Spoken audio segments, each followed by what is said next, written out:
Welcome to SportsBeat KC, the Kansas City Star's daily sports podcast. It's Monday, June 29th, and I'm Blair Kirchhoff. We've got a terrific show today. You'll hear from Royals beat writer Lynn Worthy on the team's 60-man roster. Any surprises there? But first, we're going to talk to former Star columnist Joe Posnansky. Joe's been a busy man since leaving the Star in 2009 after a run of nearly 15 years here. Sports Illustrated, NBC Sports, books that debuted on the New York Times bestseller list. Like I said, busy guy. But he's been especially busy over the past few weeks helping put together a tribute to the Negro Leagues called Tipping Your Cap. The original idea was to designate a day during the season where all Major League players would tip their cap in salute to the Negro Leagues, which started 100 years ago with team owners and officials at a meeting at the Paseo YMCA on 18th and Vine. But the pandemic changed plans and got more people involved. The video tributes have been incredible, from entertainers and great athletes to the 4 living former U.S. presidents. Joe found a few minutes in his remarkably busy day to chat with us. But before you hear from him, let's hear what Presidents Obama and Bush had to say about the Negro Leagues. Today, I'm tipping my hat to everybody in the Negro Leagues who left a century-long legacy of talent and spirit and dignity on our country. So here's to Satchel Paige, Josh Gibson, Cool Papa Bell, and everybody else, including 3 brave women who did us all proud. There were some great team names, too, like the Chicago American Giants. Couldn't think of a more fitting label for everyone who suited up. Congratulations, everybody. I want to tip the hat of my favorite baseball team, the Texas Rangers, to honor 100 years of the Negro League. When I was a kid, my favorite baseball player was Willie Mays. It turned out Willie Mays played in the Negro Leagues for a brief period of time. I can just imagine what baseball would have been like had the predecessors to Willie Mays been able to play Major League Baseball. Joe, Blair, how are you? I am thoroughly exhausted, but very happy.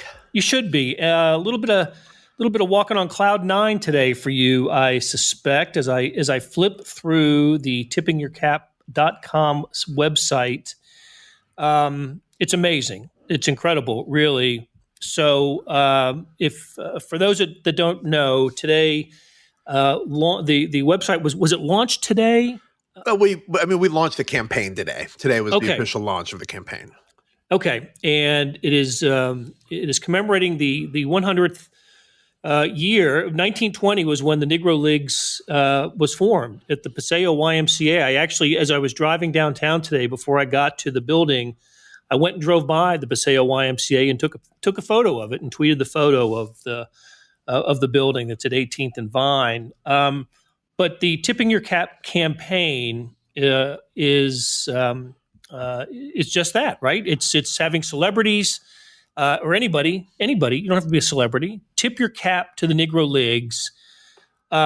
Just tell us a little bit more about what it's about and how it came about. Yeah, no, absolutely. I mean, Bob Kendrick, we both, of course, are dear friends with Bob Kendrick, the president of Negro Leagues Baseball Museum. He's always had this idea in mind. He's always thought that a tip of the cap is sort of the ultimate salute. It's the ultimate, sign of respect. And he's always had this idea that it would be great if we could get, I think it started with Major League Baseball players, but if we could get people to tip their cap to those great Negro Leagues players who particularly the ones before Jackie Robinson broke the color barrier. And never got the chance to even dream about playing in the major leagues, but yet they still played on in the Negro Leagues through all sorts of issues of segregation and Jim Crow and money issues and on and on and on. And but they played brilliantly and beautifully and for the love of the game and built up through the years. They played so well that they eventually broke through. I mean, Jackie Robinson, of course, was a Kansas City Monarch in the Negro Leagues. So he's always had this idea about tipping your cap to the Negro Leagues. And then, this year, of course, of the 100th anniversary, he had this sort of big idea about having every player step on the field before a game and tip their caps. And of course, we all know that's not going to happen, or it might, but we don't know when and we don't know how, with COVID and all of that. So he kind of came to me and my friend Dan McGinn, who I do some projects with, and he came to us and he just said, "Hey, I've got this idea. I don't know. What do you guys think?" And so we came up with this campaign where we would ask people to take a photo or a video of them tipping their cap to the Negro Leagues. And we thought this is going to be a lot of fun, and we were going to invite everybody, but we were going to try to go after some celebrities and big athletes and people who are very accomplished. And we thought, we'll create a little website and we'll see how many of these people we can get.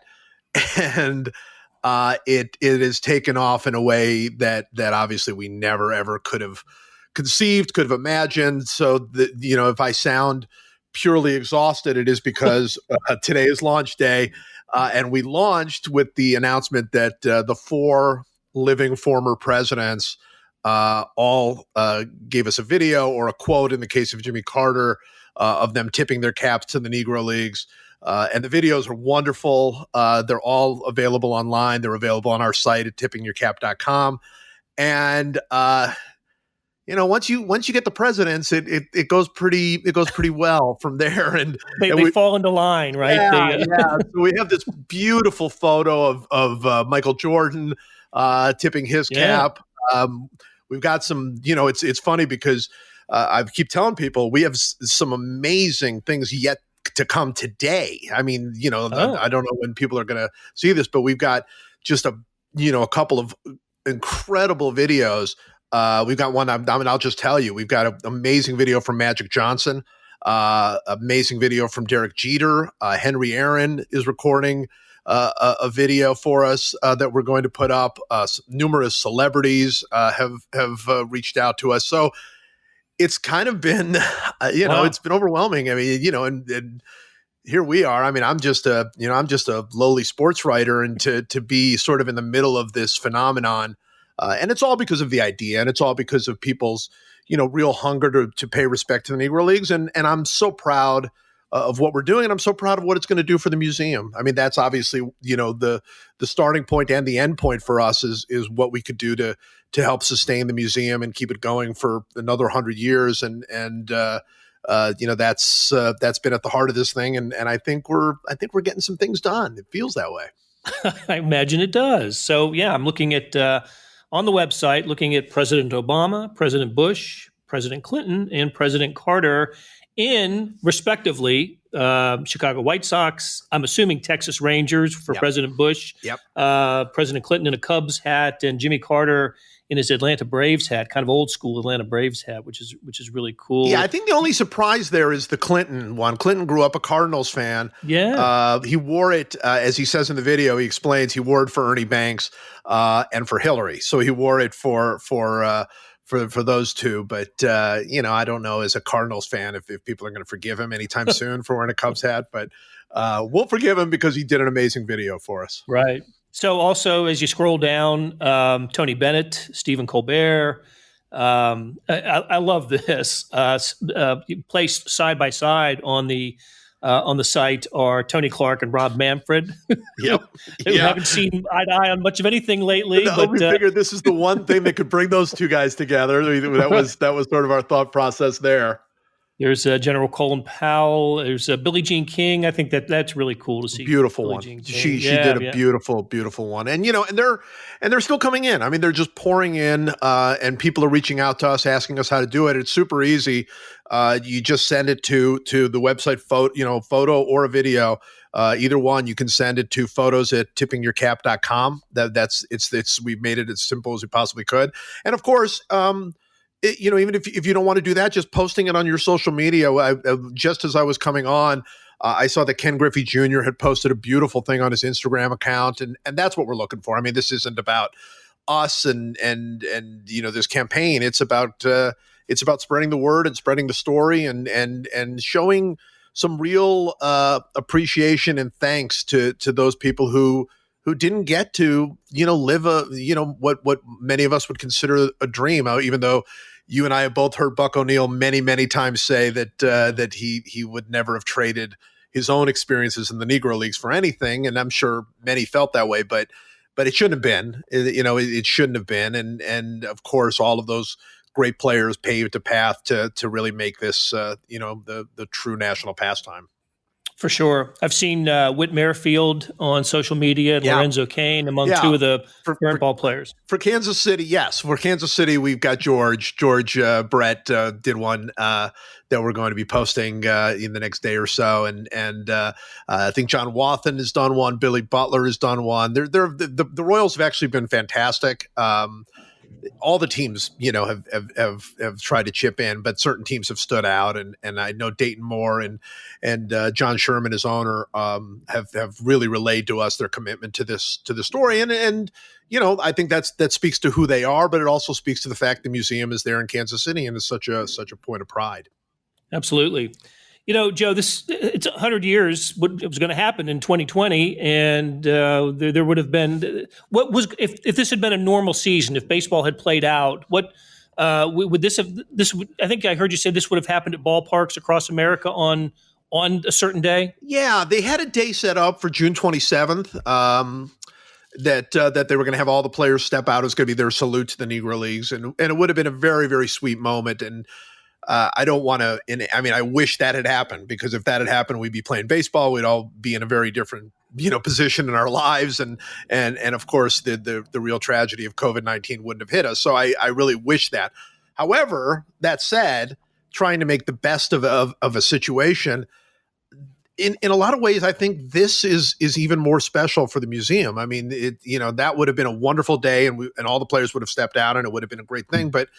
But this is really an opportunity for so many people. And I mean, we're getting hundreds and hundreds of photos and videos from people. We've talked about celebrities, but we've gotten from kids and grandparents and troops and teams and it's been an incredible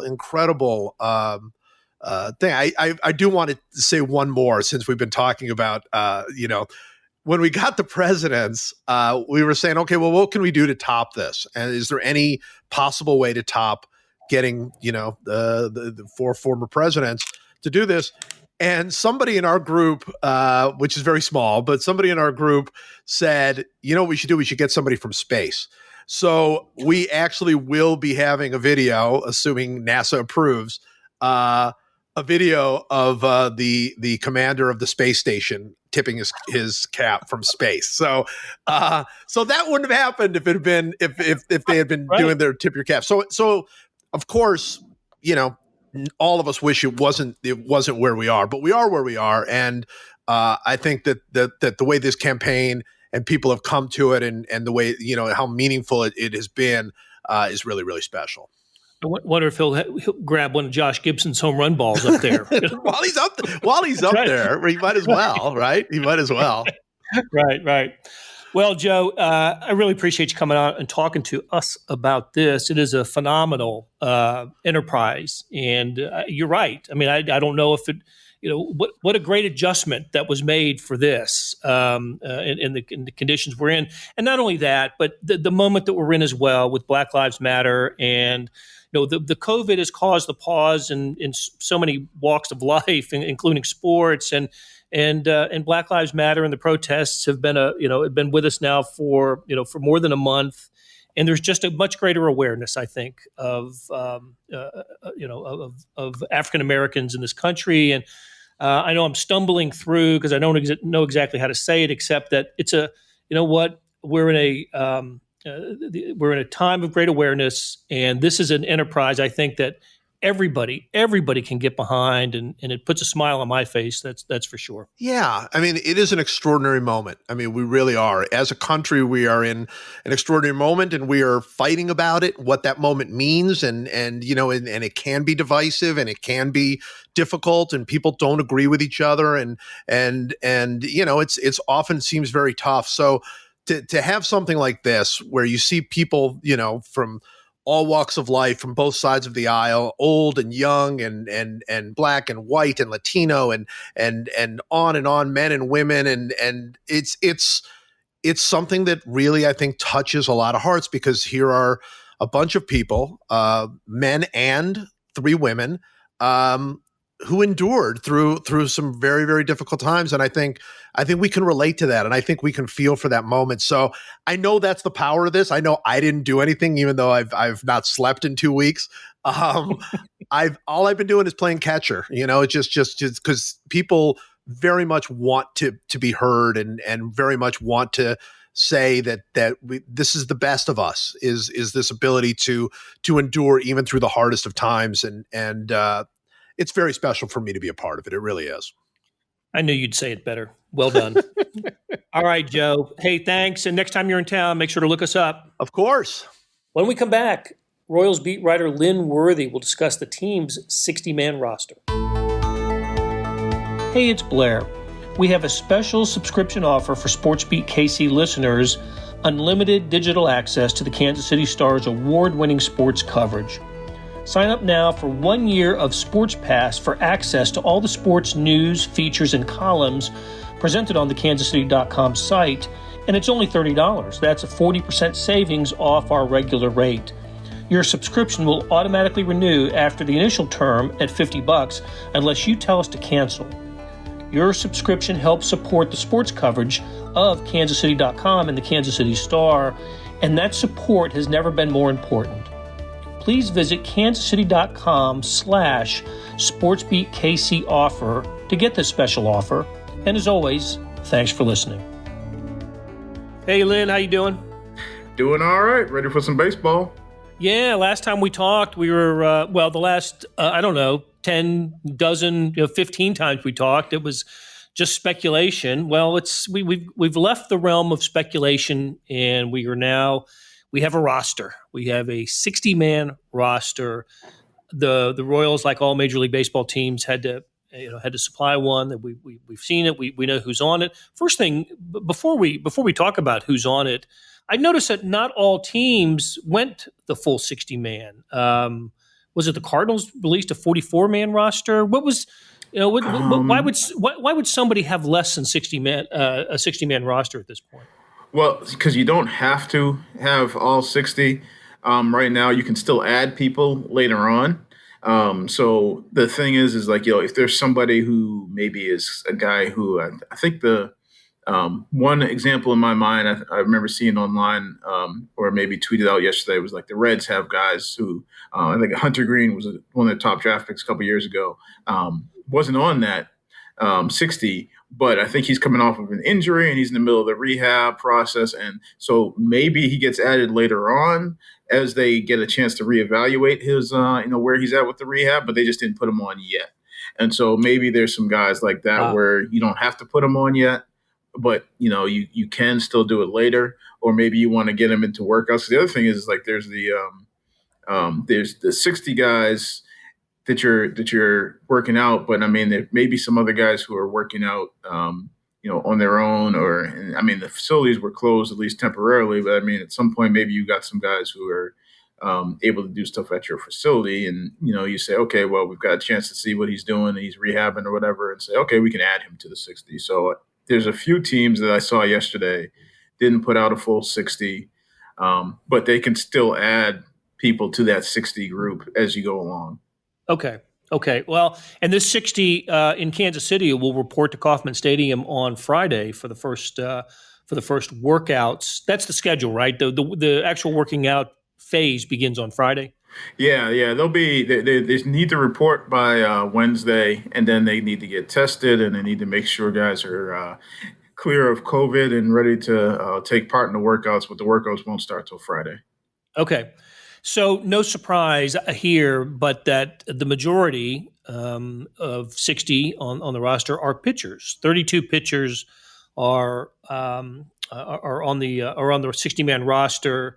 There are, I think, I count 4 catchers, 11 infielders, 11 outfielders. So pitching, that's going to be the subject, right? I mean, that is the curiosity. That is as baseball restarts. That's what we're going to have. That's the biggest adjustment for teams. Won't it be just how they handle pitching? What are they going to do with pitching? How many pitchers do you need? And When the 60 becomes 30, and for opening day, I imagine we're going to see a lot of extra pitchers in that group. And I imagine the Royals are pretty consistent with other teams with taking as many pitchers as they have.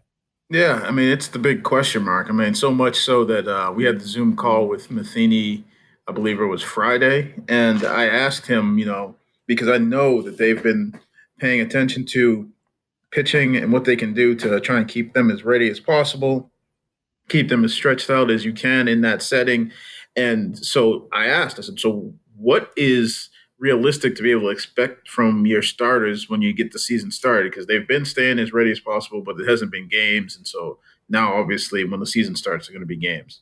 And he said pretty clearly, like, they won't know, like, they don't know right now. And as they get close to the season, they hope to have a better idea. But, like, there's no clear answer for what you're going to be able to expect from guys at the beginning of this season because of the way things have unfolded. So you've got to have contingency upon plans, B, C, D, and E, because you just don't know what it's going to do.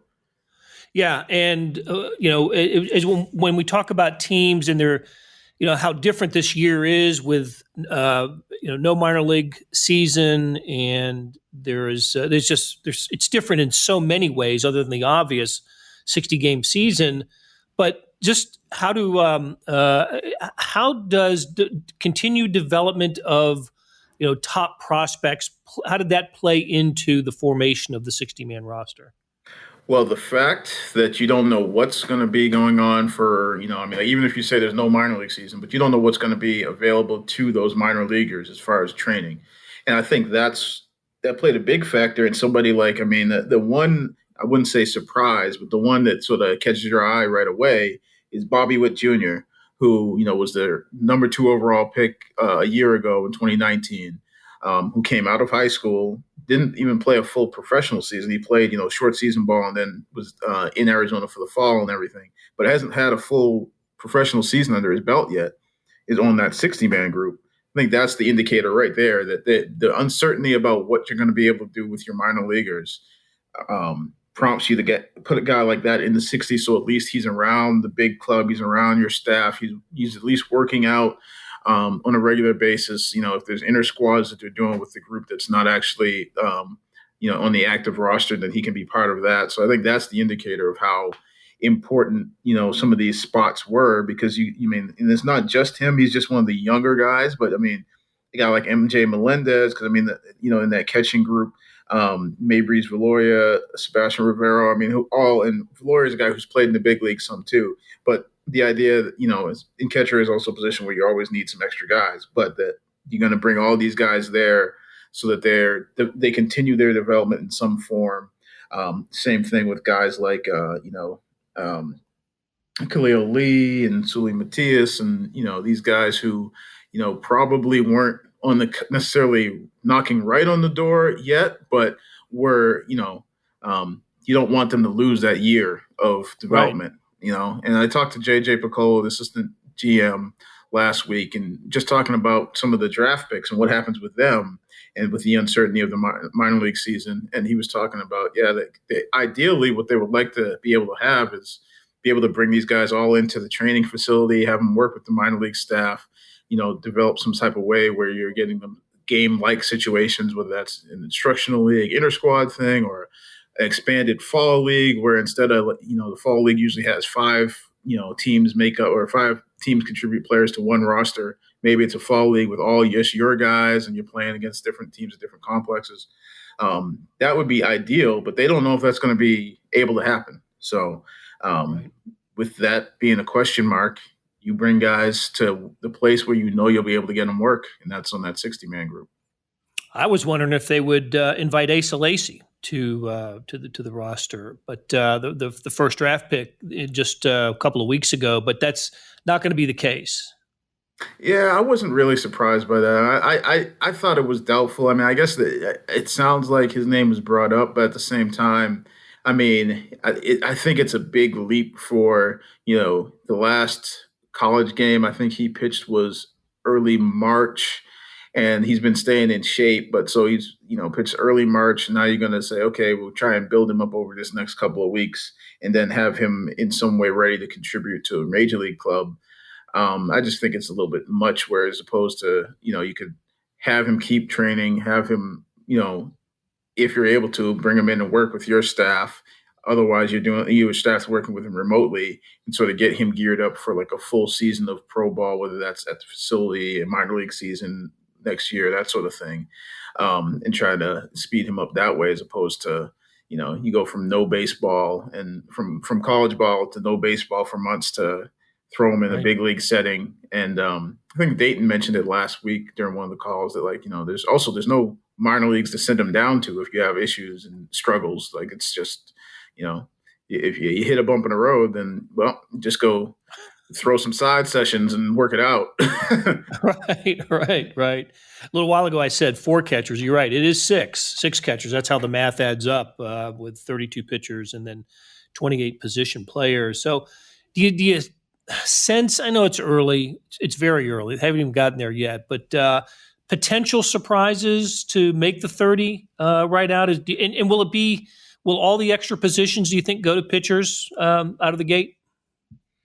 I don't know if all of them. I mean, I think one thing, they got to figure out who they're going to end up in that bullpen, because I think with before the pandemic, suspension of spring training, it was looking like there was going to be a lot of guys potentially for a bullpen, and maybe more guys than you had slots for. Just the way, based off of guys who are out of options, and then also just the slots that you had for bullpen guys. So there may be some guys that, okay, with a little extra leeway, you keep some guys on. I mean, you've got a Rule 5 guy in there that you got to figure out if you're going to try and carry him all throughout the season, and so you can hold on to him, or if you're going to send him back, and Stephen Woods Jr. So I'm not sure if all of those position guys, plus the fact that you've got some position players who you got to decide if you think they're going to be clearing waivers if you send them down. I mean, like Bubba Starling's out of options, Brett Phillips is out of options. So if one of them doesn't make it, then you got to roll the dice on whether or not you think you can keep them in the system, or if somebody else is going to claim them. So there's going to be some interesting decisions on when they actually have to make the 30, and then even more interesting when they've got to cut it down and sort of expose some guys. Right. So when the cut down is, what is it? They get 2 weeks at 30 and then 2 weeks at 28 before the final roster of 26, which would be a month into the season. I think that's right. Isn't that right? Yeah, it's 2 weeks, and then you got 26 for the rest of the way out. Okay. Hey, so will you be there Friday? Is the media going to be at the stadium? Do we know that yet? We're still waiting to find out. We're supposed to find out this week exactly what the Royals media plans are. I think they're talking about having a Zoom call to go over all the new restrictions or new guidelines for media. I mean, a lot of the, once the season starts, guidelines will be MLB imposed. I think spring training is going to be a little different because of team by team situations, and I think the media thing will be changing every day too, just because with the Royals they're going to have guys all at Kauffman, but rotating in at different times. So we may have be in there early some days, be in later some days, depending on who we're talking to. So that's all still getting sorted out as far as I know. Very good. All right, Lynn, there's going to be a lot to talk about over the next few weeks, and we will catch up to you again soon. All right, I'll be here. That'll do it for today. Thanks to our production staff of Derek Donovan, Savannah Smith, Randy Mason, Beth Welsh, Jeff Rosen, and Chris Fickett. A tip of the cap to Joe Posnansky for his insights on tipping your cap, and to Royals beat writer Lynn Worthy. Links to stories about the Royals can be found in the show notes and always on the True Blue app. Hey, earlier in the episode, you heard me talk about the Sports Pass offer. It still stands, still a good one. $30 for a year's worth of sports coverage, and that includes the Sports Extra with the e-edition. There are more than 20 additional pages of national sports coverage today. Here's an even better offer. Buy the entire Kansas City Star product. Sports news, features, commentary, analysis, the whole thing. You get all the stories written by my talented colleagues, plus extra news, sports, and business coverage. The details can be found at account account.kansascity.com/subscribe. That's account.kansascity.com/subscribe. And whether it's the Sports Pass or the full subscription, you're getting and supporting the best sports and news coverage in Kansas City and helping us produce programs like SportsBeat KC. Thanks for listening, and we'll be back on Tuesday with another episode.